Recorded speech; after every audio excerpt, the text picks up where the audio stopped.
What is going on, YouTubers? Welcome to another video. I wanted to give you guys a video about questions people ask almost every freaking day. And it's, Alexa, shut up. It's when to buy a statue. People all the time are posting pictures. Oh my goodness. They're always asking questions of, should I buy this statue? This and that. I get asked it constantly. I ask it myself. And I wanted to give you guys some just general advice on when you should know if you should buy a statue. So there's definitely some checklists that need to make sense. The number one is, can you afford it? So obviously, if you're in this hobby, you know it is extremely expensive. This is not a hobby for, the poor people. It's very expensive, especially the statues I go after, since I go after the best of the best, which, a lot of my statues are $2,000, $3,000, $4,000 statues. So you need to make sure you can afford it. Now, there are budget statues out there you can get for $50, $100 and whatnot, but you need to be, first off, make sure you can afford the statue. You don't want to put yourself into any type of debt, like credit card debt. I know there's PayPal credit, and I've seen people use that. I don't think it's bad if you put yourself in, let's say like a temporary debt, but you're going to be paying it, in the next week or month or so. But you don't want to put yourself in a really bad financial situation. So that's the first thing. Can you afford it? Is it going to put a financial strain on you? Because there's more important things in life than statues. These are just a hobby, something, we enjoy. But obviously putting food on the table, paying your mortgage, and stuff like that is more important at the end of the day. So first, make sure you can afford it. Second, space. You need to make sure you can properly display the statue. I see people getting statues and just throwing them on the ground. And granted, I was victim to this a long time ago. If you guys see my statue collection room tours from 2 years ago, I was displaying DBZ statues on my freaking ground. It was quite ridiculous. I probably had 20 statues on my ground. I could barely walk in certain areas. Even now it's still difficult to walk right here. But you need to be able to make sure you can display the statue and display it properly so you can actually see it good. So that is extremely important, is making sure your statues can more or less breathe. They have space. You don't want to cram too many statues in one spot, because then it won't look good. I can technically fit Michael Myers up here. I've done it before. If I push him over, him over, him over, him to the right, I can fit Myers right there. However, it didn't look good. It looked cluttered, so I'm not doing that. You don't want to have too many statues in one place. So before you think, should I buy this statue, you need to take measurements, do Photoshop. Photoshop, honestly, is a big deal. If you guys notice, I do a lot of Photoshop anytime I'm considering moving statues around or purchasing a statue. I want to make sure it looks good in Photoshop, because if it looks good in Photoshop, it's going to look that much better in person. You've all seen my video game wall over in the DBZ room. Before I did that and started, pre-ordering those statues, I did a big Photoshop. And I tried multiple variations, and it looked amazing in the Photoshop, and it looks so much better now in person and almost complete. So I highly recommend you do Photoshop. I have an Android phone, Samsung, and there's a feature in there where you can add an additional picture, and you can edit that picture. So it's quite useful for when I want to, take a photo and then I edit over it and add statues into it. And it's quite easy. And I'm not good at Photoshop and all that type of stuff, but I'm able to do it. So if I can do it, anyone can do it. So I highly recommend Photoshopping stuff in, making sure it looks good and whatnot. So that's definitely, very important to make sure it fits. Third is, for me personally, fitting your theme. If you look at this wall, everything's themed very appropriately on this entire collection, really. But if, for example, next to Khaleesi, if I was just to throw a Dragon Ball Z statue there, it would look so out of place. And you need to have everything themed appropriately, in my opinion. If you want a good looking collection, a classy collection, you want stuff to look, appropriately themed. There's a reason I don't have any Dragon Ball Z or video game statues in this room, because it doesn't theme well with these other statues. I want everything to theme and look good together. And so if you have very limited space and you're collecting one theme and you're going to add another, it needs to theme appropriately. Like, anime goes good with anime. It doesn't really go good with anything else, honestly. That's why I have my Dragon Ball Z separated from everything else for the most part. And, realistic statues don't pair too good with comic-based statues. That's why I got rid of my comic statues, because they just don't pair good together. So you want stuff to pair good together. So that is another thing I suggest. The other thing is, when you're buying a statue, do you have a good gut feeling about it? You need to really think about it, especially when it's expensive purchases. When I was thinking about buying the Terminator statue, I was so close, trust me. I had the PayPal invoice. I was on that pay button many times, but I really gave it a thorough thought. I mean, I still want it, but I decided to pass because it just won't make a perfect display for me. I just don't have a perfect way of displaying it. And I want to have that perfect look. And also, it was going to put a financial strain on me, just so much money. Plus, I also think of resale value, which is another one. You got to think of resale value on these things, because you never know how long you'll own a statue. I have bought statues multiple times thinking I'll never sell it, and I ended up selling it. So you need to think of resale value. Look at edition size. If it's a high edition size, it's going to have bad resale value. It's just a known fact. So edition size makes a big difference. How popular is the character, the company, how good is the statue. So resale value is definitely a big one. So I highly recommend you think about that when purchasing a statue.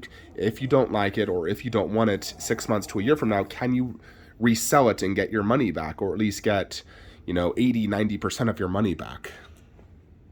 So that's definitely a big one. But yeah, back to the endoskeleton. I was really thinking about it. Should I be getting this? It was going to put a financial strain. I was going to have to sell some really good statues. It wasn't going to make a perfect display, and resale value would be crappy. So it'd just be so hard to move 5 massive boxes, shipping costs. So I decided it's best just to pass. And it's just not going to, I don't have any true life-size, 6 feet tall statues. I have Chucky dolls and life-size busts, gremlins. They're 30, 40 inches tall, max. And having a 6'4", 77-inch endoskeleton just isn't going to fit and look good next to them. So I thought of so many different ways to get that endoskeleton too. It's a real shame, but it just didn't work out. But yeah, that's one thing is when you are purchasing a statue as well, you need to make sure you have a good seller. There's a lot of bad sellers out there. So if you don't have a good gut feeling about this seller, they're asking you to do friends and family, and they don't have any references, and you don't know the person, it's probably going to be a scammer. It's not a good deal. You should trust your gut feeling, ask around, especially if you don't know the person. And in general, I suggest always doing PayPal goods and services.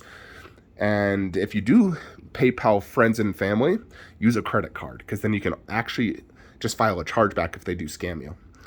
So even if you do friends and family, as long as you do a credit card, you still are actually covered through your creditor. So I try to avoid friends and family unless I'm doing it to a retailer and it's going to save me some money. I generally don't do it.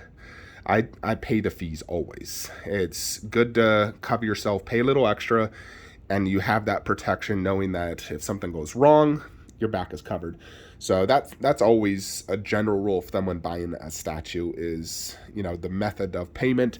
Never do bank transfers, Western Unions. Venmo does have an option actually for a goods and services as well, similar to PayPal. So you can do Venmo, goods and services. Some people do Zelle. Just make sure you trust the person and get references. So the other thing to consider, when buying a statue, look at Raiden. Such a little cutie, just got groomed.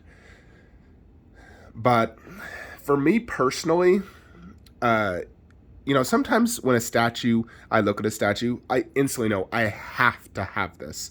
Then there's other statues that I like, but I don't have that same feeling. You know, like the Sephiroth custom statue. I want that. But it's not like, let's say, Prime 1 Uncharted that I'm going to pre-order day one because I'm like, no matter what, I'm getting that. There's a difference between the two statues. One's a must-have. Like, it is so crucial to my collection. No matter what, I will obtain that. And then there's others where I'm just like, I want it because it fits my theme and would look cool.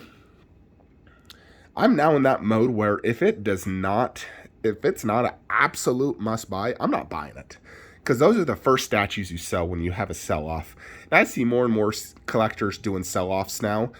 And not only are they doing sell-offs, but they're losing money. You know, like, so someone trying to sell their KD Goku, Kamehameha Super Saiyan 3, the one I just got. They tried to sell it for $1,200, $1,000. Eventually, they lowered it to $800 shipped. And that thing was 800 plus shipping. So they basically did, you know, they lost out on shipping twice, from China to him and then from him to the new buyer, because he was so desperate to sell it. And, you know, it's not a seller's market right now, or a buyer's market, or whatever it is. It's hard to sell statues right now. I've had to lower prices to less than 50% of the value or the cost that I paid to sell things. So it's not a good time to sell. So you don't want to be in that situation where you buy a statue just because you like it and it fits your theme, but you don't truly love it and it's not an absolute must-have. You know, you don't want to be in that situation, especially, you know, in our economic situation right now. You know, inflation at an all-time high. We're entering a recession. You need to be, you know, frugal with your money, and especially with statues. And just try not to buy things if you think you might sell it. If you think, you know, if you buy it and you think I would sell that, don't even buy it at that point. There's no point. Just pass. Don't buy it. So only in certain situations does it make sense to buy it. Like if it is a ridiculously stupid cheap price and you just want to enjoy it for a while and then you're like, I can easily sell it and get my money back, sure, buy it. But otherwise, I would say just pass if you think you would sell it in the future, because it's just so hard to sell statues right now. Shipping costs are increasing, less buyers. It's very difficult. So, you know, I know better than most since I sell so much. But yeah, that's just some of my general advice. You know, I always still ask. I have a few friends, anytime I'm thinking of buying a statue, like, hey, what do you think of this?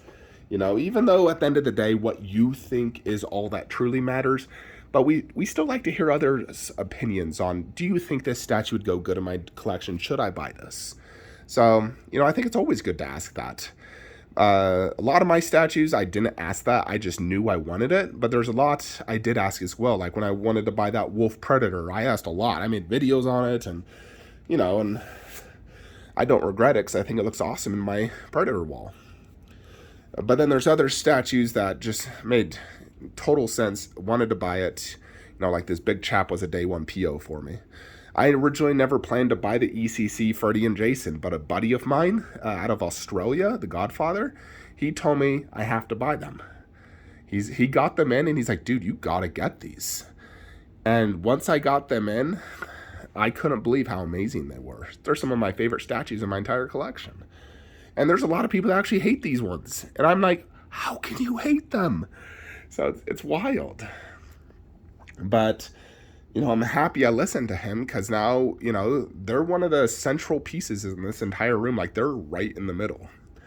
So, yeah, very happy I listened to him. Sometimes you do have to trust your friends because they give good advice. You know, they told me about Gizmo, that Godfather told me about Gizmo.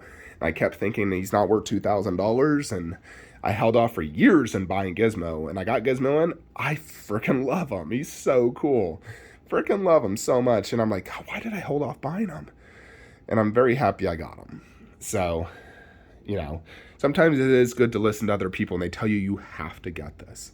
You know, like when I'm telling you now, if you're a Dragon Ball Z collector, you need Prime 1 Goku. That's a fact. If you don't have Prime 1 Goku, you're missing out on the best Dragon Ball Z statue out there. That's a fact. There is no disputing that. Anyways, folks, that is it for today's video. If you guys have any other general advice on, buying a statue, when you should buy a statue, feel free to throw a comment down below. I'm always happy and I read every single comment. If you are looking to buy statues in general, please use the links below as it does help the channel. I'll see you in the next one. Have a great day. By the way, watch Reacher on Amazon Prime. Awesome show.